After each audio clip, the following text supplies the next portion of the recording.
अथ चतुस्त्रिंशोऽध्याय। दक्ष तथा देवताओं का अनेक अपशकुनों एवं उत्पात सूचक लक्षणों को देखकर भयभीत होना। ब्रह्मा जी बोले, इस प्रकार गणों सहित वीरभद्र के प्रस्थान करने पर दक्ष तथा देवताओं को अनेक प्रकार के अशुभ लक्षण दिखाई पड़ने लगे। गणों सहित वीरभद्र के चल देने पर वहाँ अनेक प्रकार के उत्पात होने लगे और हे देवर्षि, यज्ञ विध्वंस की सूचना देने वाले तीनों प्रकार आध्यात्मिक, आदि देविक एवं आदि भौतिक के अपशकुन होने लगे।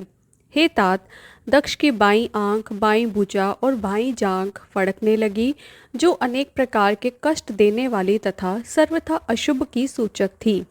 उस समय दक्ष के यज्ञ स्थल में भूकंप उत्पन्न हो गया। दक्ष को दोपहर में अनेक अद्भुत नक्षत्र दिखने लगे, दिशाएं मलिन हो गई, सूर्य चितक भरा हो गया, सूर्य पर हजारों घेरे पड़ गए, जिससे वह भयंकर दिखाई पड़ने लगा। बिजली तथा अग्नि के समान दीप्तिमान तारे टूटकर गिरने लगे, नक्षत्रों की गति टेढ़ी और नीचे की ओर हो गई, हजारों गीत दक्ष के सर को छूकर उड़ने लगे और उन गीदों के पंखों की छाया से यज्ञ मंडप ढंक गया। यज्ञ भूमि में सियार तथा उल्लू शब्द करने लगे, आकाश मंडल से श्वेत बिच्छुओं की उल्वका वृष्टि होने लगी, धूलि की वर्षा के साथ तेज हवाएं चलने लगी और विवृत घूमती हुई वायु से कंपित होकर टिड्डियां सब जगह उड़ने लगी। दक्ष ने देवताओं के साथ जिस नवीन तथा अद्भुत यज्ञ मंडप का निर्माण किया था, उसे वायु ने ऊपर की ओर उड़ा दिया। दक्ष आदि सभी लोग अद्भुत प्रकार से रक्त का वमन करने लगे और हड्डी से संबंधित मांस खंड बार बार उगलने लगे। वे सभी लोग वायु के झोंके से हिलते हुए दीपक के समान कांपने लगे और शस्त्रों से आहत हुए प्राणियों के समान दुखित हो गए। जिस प्रकार वन में प्रातः काल के समय कमल पुष्पों पर तुषार ओस की वर्षा हुई हो, उसी प्रकार शब्द करते हुए वाष्प की वर्षा होने लगी।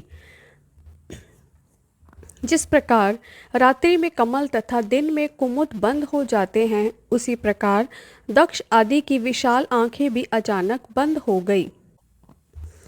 आकाश से रक्त की वर्षा होने लगी, दिशाएं अंधकार से ढंक गई तथा सभी प्राणियों को संत्रस्त करता हुआ दिग्घा होने लगा। हे मुने, जब विष्णु आदि देवताओं ने इस प्रकार के उत्पात देखे, तब वे अत्यंत भयभीत हो उठे।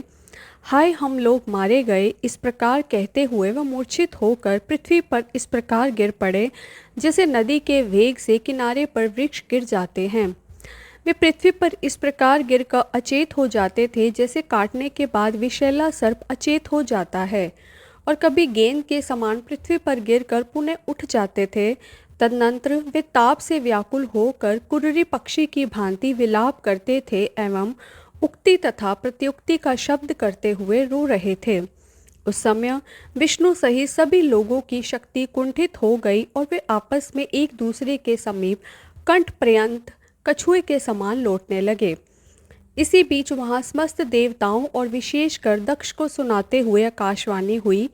आकाशवाणी बोली, हे दक्ष, तुम्हारे जन्म को धिक्कार है। तुम महामूढ़ और पापात्मा हो। शिव जी के कारण आज तुम्हें महान दुख प्राप्त होगा, जिसका निवारण नहीं हो सकता। जहाँ यो तुम्हारे सहायक मूर्ख देवता उपस्थित हैं, उन्हें भी महान दुख होगा, इसमें संशय नहीं है। ब्रह्मा जी बोले, हे मुने, उस आकाशवाणी को सुनकर और उन उपद्रवों को देखकर दक्ष तथा अन्य देवता आदि भी अत्यंत भयभीत हो उठे।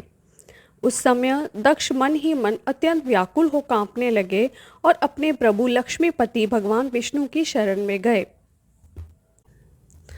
भयभीत तथा बेसुध वे दक्ष उन स्वजन वत्सल देवादिदेव विष्णु को प्रणाम करके तथा उनकी स्तुति करके कहने लगे।